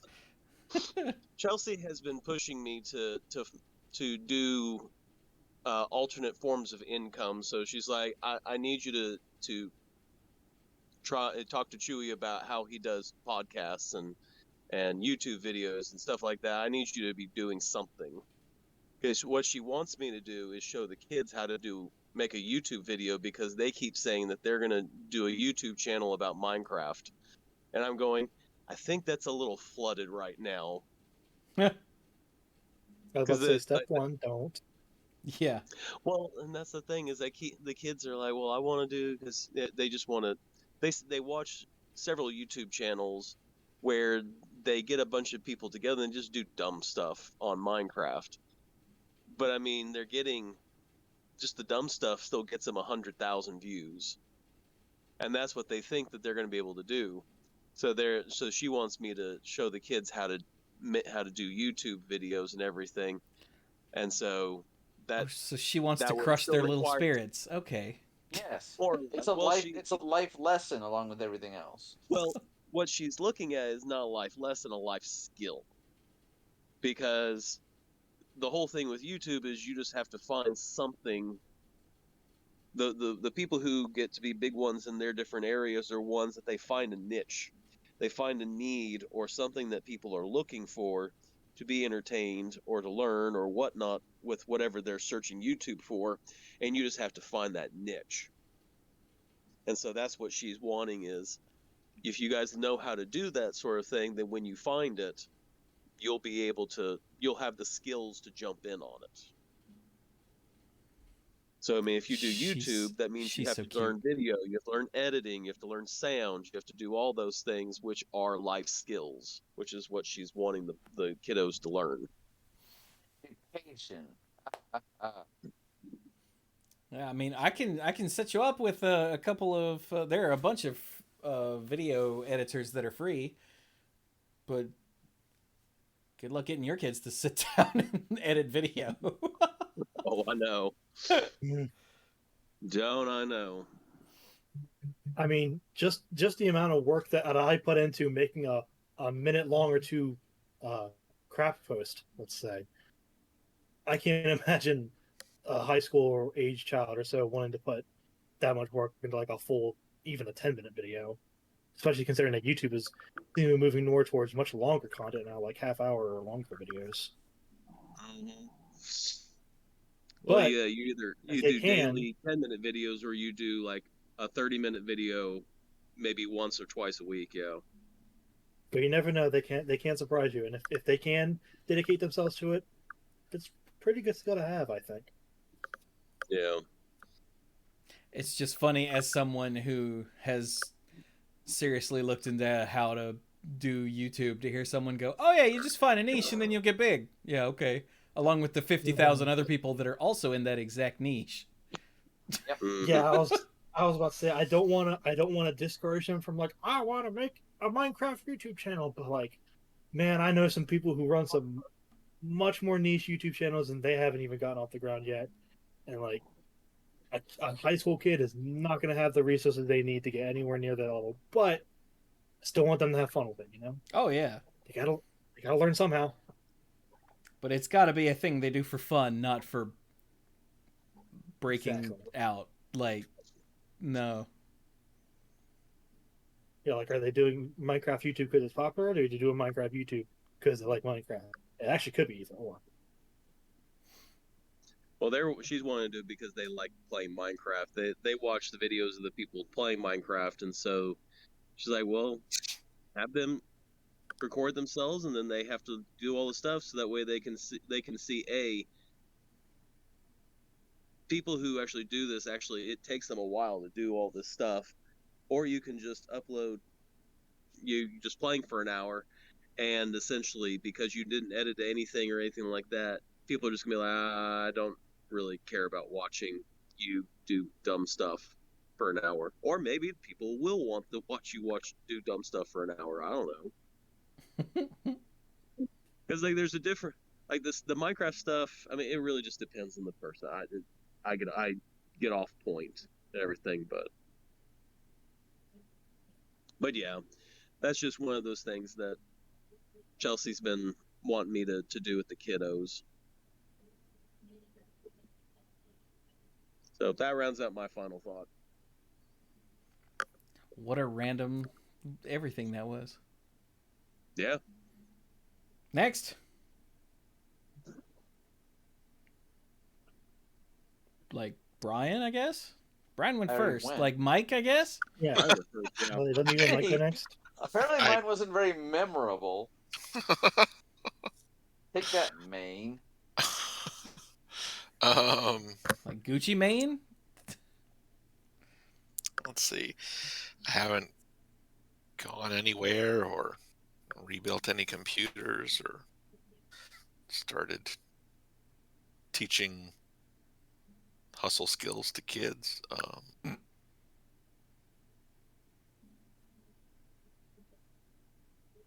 No, I don't have anything in particular today. Nothing at all, huh? No, nothing jumps out. Hey man, sometimes nothing happens. Ain't that the damn truth? That's all there is to it. I mean, I spent a large chunk of the day watching 6 individual people who were appointed, not elected. I think all of which appointed by presidents who didn't actually win the popular vote, slowly erode away our rights one at a time. Today, that was a good day. And now, slowly may not be correct. Yeah, ain't that the truth? The same day that Juul has to stop selling Juul e-cigarette packs, whatever the hell they're called, in this country. Gun control laws are or gun control laws are being marked as unconstitutional. Like, apparently you're just obligated to concealed carry now because of the Second Amendment, which is not what that's about at all. So, yeah, it's been a hell of a day. I haven't had the chance to read the opinion. So, but I'm like, wow. Just now, don't read Alito's, whatever you do. No. Now, the Miranda one is being blown a little more out of proportion because the Miranda opinion does not say officers can disregard Miranda. This was regarding a civil suit and a civil suit only. So if a cop, arrests you and questions you, which they don't have to. This is my thing. Thank you, Law and Order. A cop doesn't have to read you your Miranda rights when you're arrested. They can just be like, okay, great, you're going to jail, and later all the time clients are like, they didn't read my Miranda rights. I'm like, did they question you? And they're like, no. And I'm like, then they didn't have to. They have to read you those rights before they question you. And then that's your opportunity to say, I want a lawyer, and not start running your mouth, which so many of them just decide that they want to explain. Anyway, I'm getting off topic. But I got excited. I'm choking.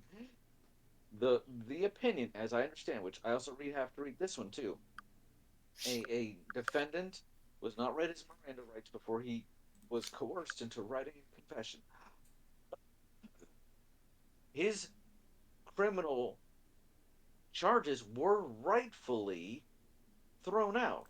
They lost because the state lost their case because Miranda was not properly given. That is all. Nobody questions that. They then brought a suit, and even the authorities in different courts were like, do we let this go forward? Is this a violation of this amendment? Because does that really apply to a civil case? And so the courts were split. And then when it went up to the Supreme Court and they issued the decision today, the court said, well, we don't think that this gives rise to a civil suit against the police, which civil suits against police are their own thing, and I'm not going to get started on that. But so I do want to say, everybody that's like, oh, Miranda's going away. No, Miranda isn't going away. But one of the citizens' recourses about the Miranda rights thing being missed is being taken away. It's debatable if it was there in the first place. It's being clarified that you don't have it. So I could see, okay, that is one less recourse than you could have arguably had. But it was never established that you had it in the first place. So that's like going to the ice cream store and being like, I want, chocolate chip cookie dough, and you get there and they never had it to begin with. And you're like, but it was a choice. It might be a choice somewhere else. Anyway, that's not the best analogy.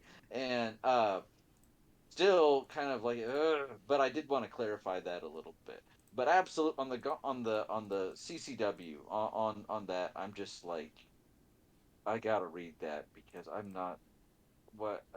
And meanwhile, we're still waiting for 5 other big decisions, including the big one that's going to determine whether or not women are livestock. Yeah, that one. So anyway, I hate sorry, this country. You can tell what I've been talking about today. So. Yeah. But please continue your thoughts, final or otherwise. I mean, that's pretty much it. I've been watching the January 6 hearings and seeing all of this ridiculous amount of evidence that's primarily coming from Republicans, and still watching the Republicans that are implicated call it a Democratic campaign ad. Sure, because what did El Trumpo say for the longest time and continues to say, it's a witch hunt. Because how do you respond to stuff like this?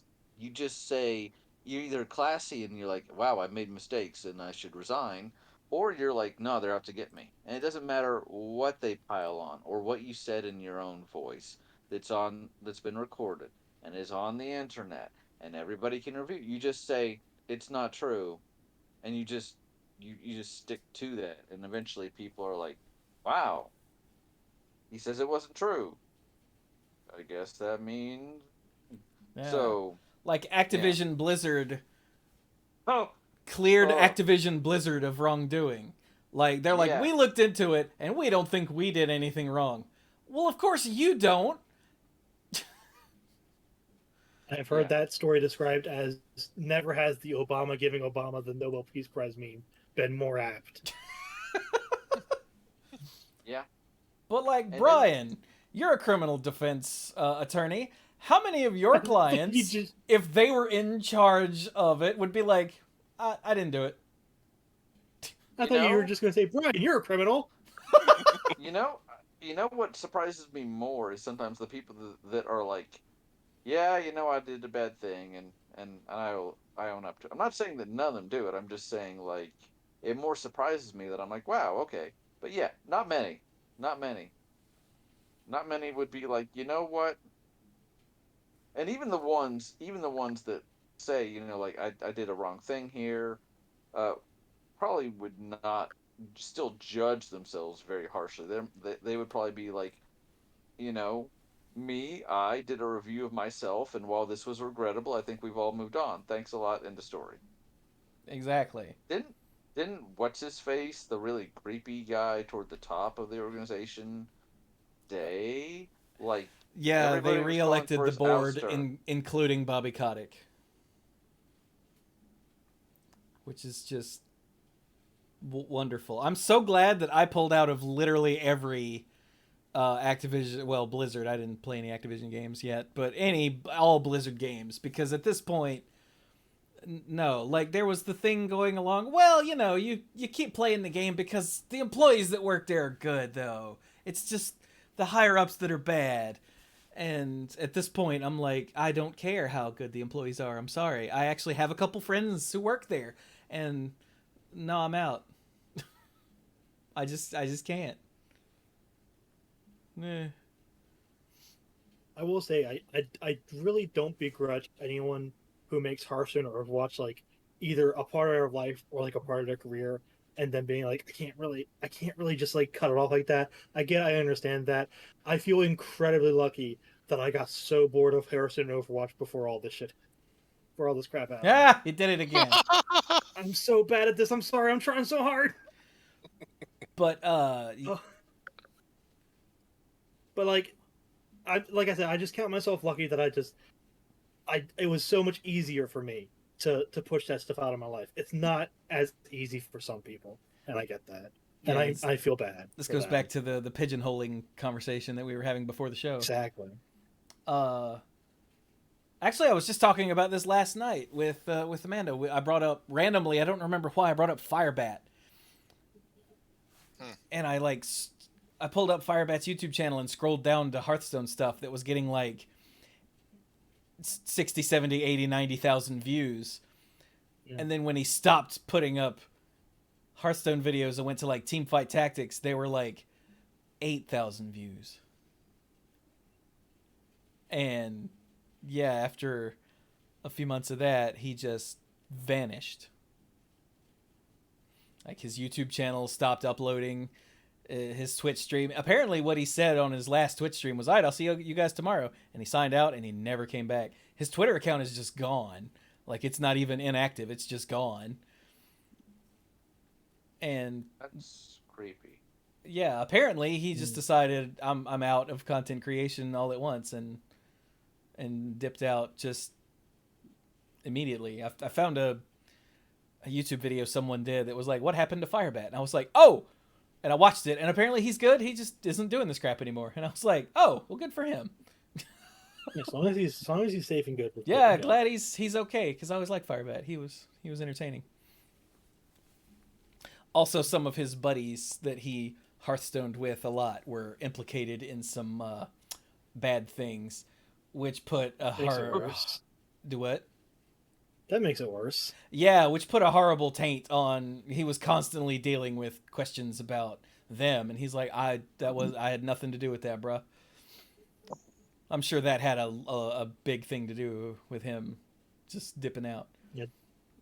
Donovan brings up the Firebat hadn't uploaded a video in 10 months, and the last one was Slay the Spire. Yeah, and it got way more views than the Teamfight Tactics ones, which I found hilarious. Why? Because it's a good game. I do love Slay the Spire. But anyway, yeah, he was the first Hearthstone world champion. Like, he was a Hearthstone player, and then he was a Hearthstone pro, and then he finally ended up getting relegated and was like, yeah, all right, I'm out. But he kept playing. Eventually, he gave that up too, and then he gave up the whole thing. Yeah, which is why, going back to, again, the pre-show nonsense, I've been trying desperately to, like, distance myself so I'm not just a Magic content creator for years now. Because I don't want to be just a Magic content creator. That's not my thing.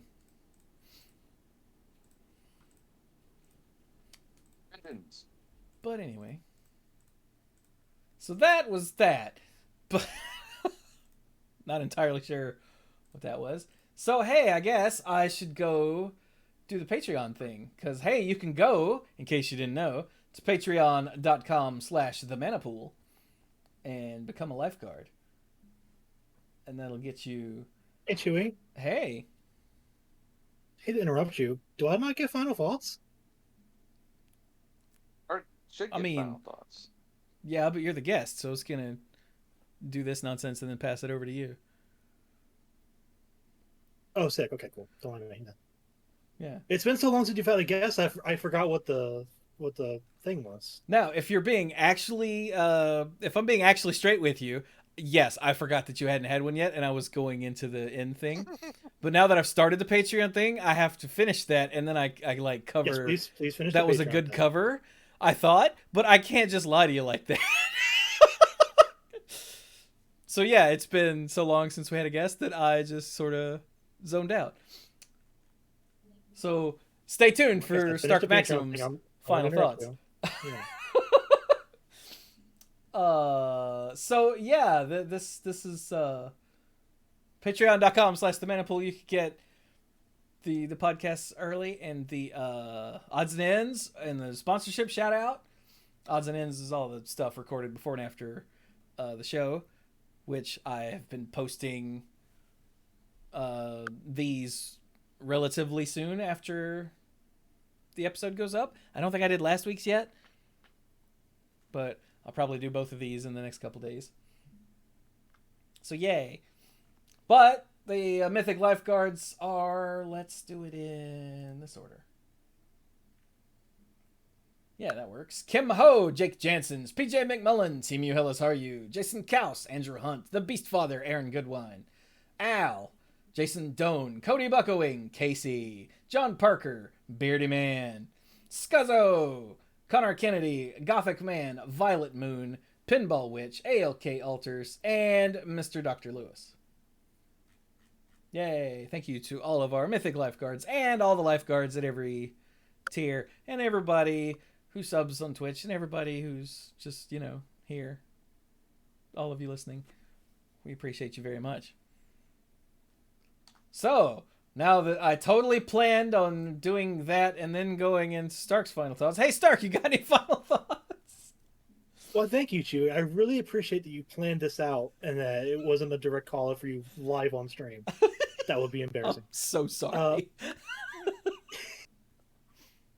Talking about the fact that a lot of us used to play Hearthstone until like the darkness came.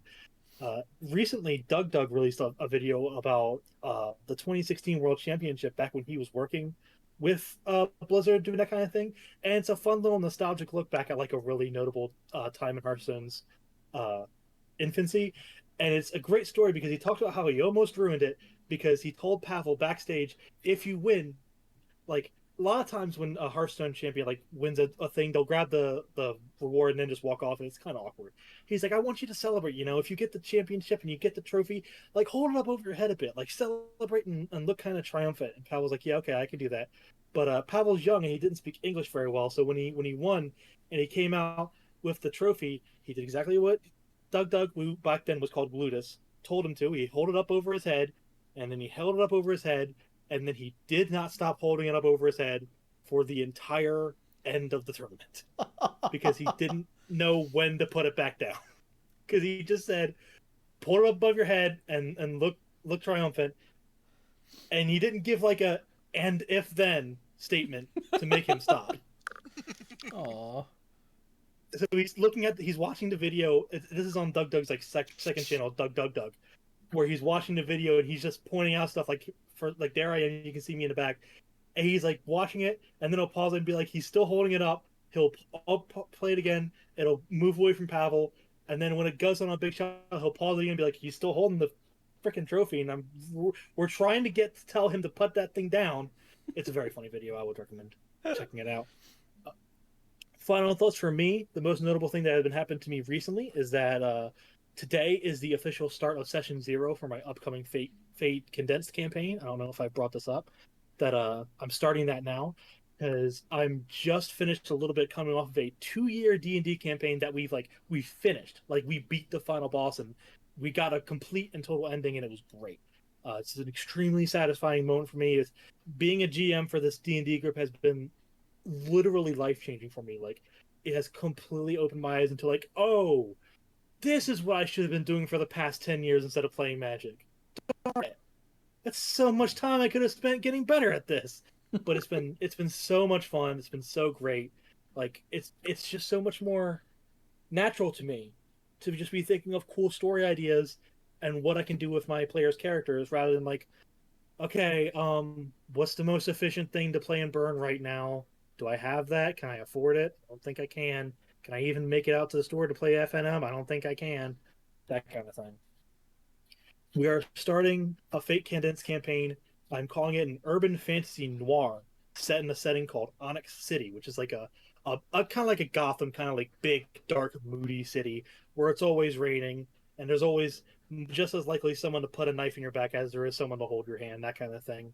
And I am looking forward to seeing what kind of cool characters the players come up with, because let me tell you, even in our first campaign with D&D, these players have come up with some really fun, interesting characters, and they've come up with some great ones in the one-shots that we've done in between each one before. So I am just deep into this life now. I am a TTRPG guy, hopefully for life, because I'm getting older, man. I can't afford to be changing hobbies too many more times.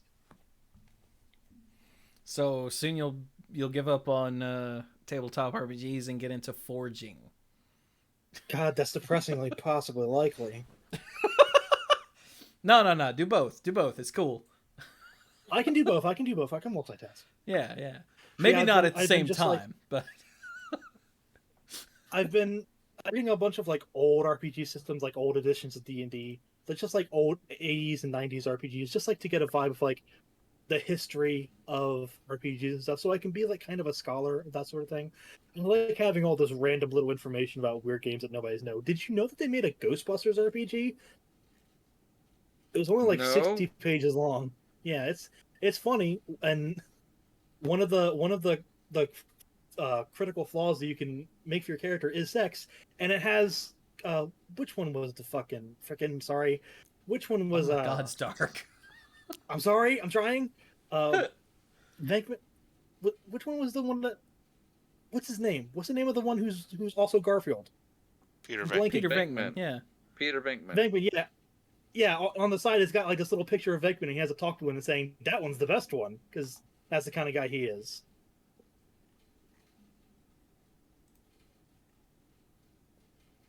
Well, okay then. Anyway, sorry about that. I went off on my own little tangent.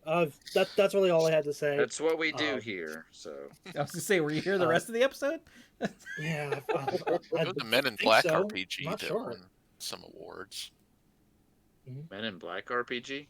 Yeah. Really? Mm-hmm. Interesting. I feel like I should know that one, but something won't let me remember. Weird. Yeah. Is it because you're old? Yes. Oh, maybe.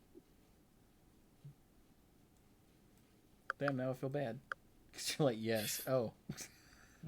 This got dark real fast. Yeah, I had some traveling in my past pretty recent, like a month or two ago. I traveled down to Detroit, Michigan to be with my boyfriend for a little bit.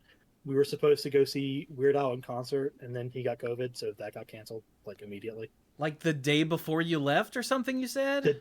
The day before, yes. Yeah, that's brutal. Exactly the day before. And then the game I was planning to buy and bring to play with me, Pocky and Rocky's Reshrine, that was supposed to come out like a week or two before I left. That got delayed till after I got back. and in fact, it's still delayed. So like, I just got to Michigan, and I was just like, I don't know what to do. Everything got delayed, so I'm just gonna spend a weekend with you, I guess. I just sat in his room watching movies and stuff. We watched pretty much all of the modern Godzilla movies: King of the Monsters, Kong Skull Island, and Godzilla vs Kong. They're so That was a good. great time. Those are excellent. Those are fantastic. We watched the anime movie Your Name, that because he wanted to watch it because it's like sort of like a romance movie, but like that movie goes a lot further than romance. There's a lot more going on in Your Name than just like a generic romance story. I'm just telling you that much. You even if you're not into romance, I think that is a good movie to watch, just because it does go some cool places. Yeah, it was nice to travel again because like I actually really like traveling on planes. Like the one thing I miss about being more into Magic was those times I went to like North Carolina for GPs and stuff where I got to hang out with Chewie and everything. That was some highlights of my Magic hobby going on. I don't know. I just always ever since I started going on to planes and traveling different states, I've always been a really big fan of it. Don't know why you'd want to hang out with that guy. That guy sucks. I know. He doesn't even play Magic anymore, and he still has a Magic podcast. All he does is complain. Right? But then again, so do all of us do that. That's basically all anyone does anymore. Because it's therapeutic. He's not wrong. Yeah. But yeah, I highly recommend people should give tabletop RPGs a shot. And if you would like to do me a big favor, please try to learn at least one that's not D&D. Just branch out a little bit. I promise it's not that hard. I can probably find you a nice easy one.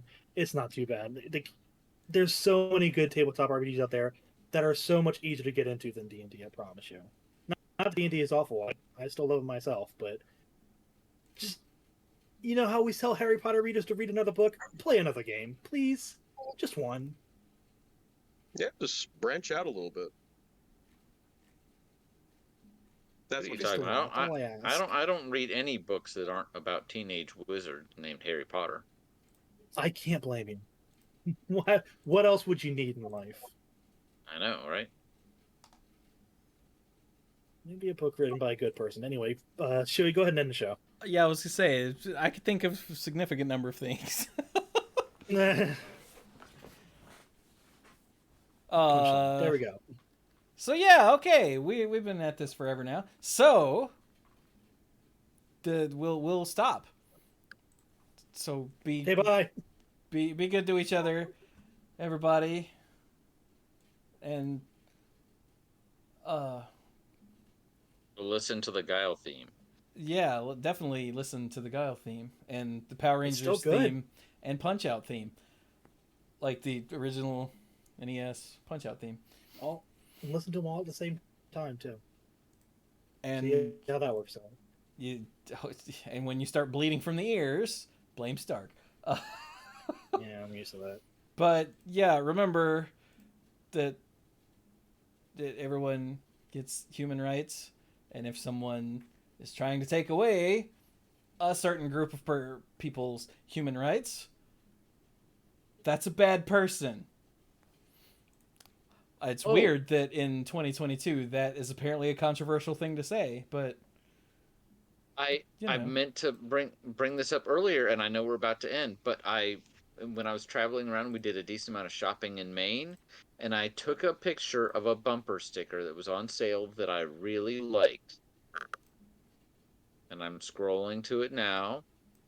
I took a lot of pictures. I'll say Brian took 800,000 pictures. So I took a lot of pictures. And it says, I quote, "Equal rights for others does not mean less rights for you. It's not pie." That's true. It is not pie.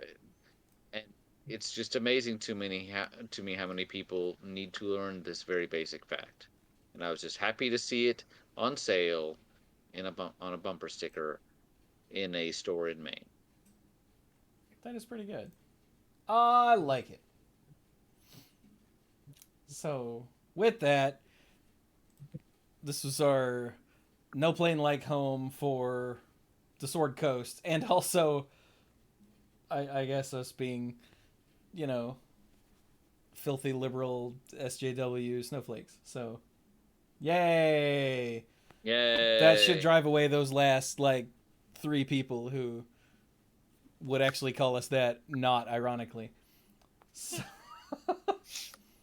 So this has been episode 653 of the Manic Pool. Thank you so much, Stark, for coming and making Editing Chewy actually do some audio editing, which, to be perfectly honest, I probably didn't.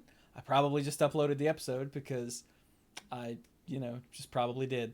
So... Well, hey, thank you for having me, and equally, I'm very sorry. There was a time when that would have added, like, multiple extra, lots of large chunks of time of work for me, but I don't think so anymore. So... This is not a joke. When I swear on this show, my heart stops. I just have to know. Oh no! We've conditioned. Like I'm trying to catch it. I'm trying to catch it as it falls out of my mouth. Like no, get back in there. Stark, no dying. That's for other people, not for here. Not for here. It's weird that over the years it's just become a switch that I can turn off. That's the content creator switch, man. Because people that know me, in real life, I swear a lot. Like it's a lot. But because of the show, I can also turn it off around children, which is the only reason I'm allowed to ever come to Brian's house. Yep. Hey. Wait, you think you're allowed over here? Well, I used to be anyway. In the before times, when people were allowed places. Well, okay, when I was allowed places, let's be real.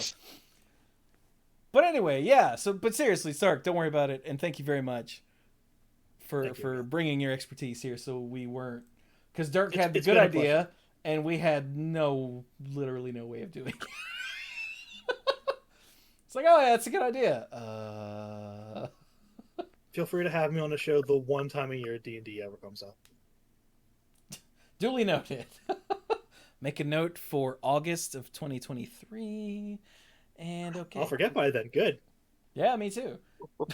That's why I made the note. But anyway, thank you all so very much for joining us. And go for the eyes, boo, I guess? Yeah, we'll go with that.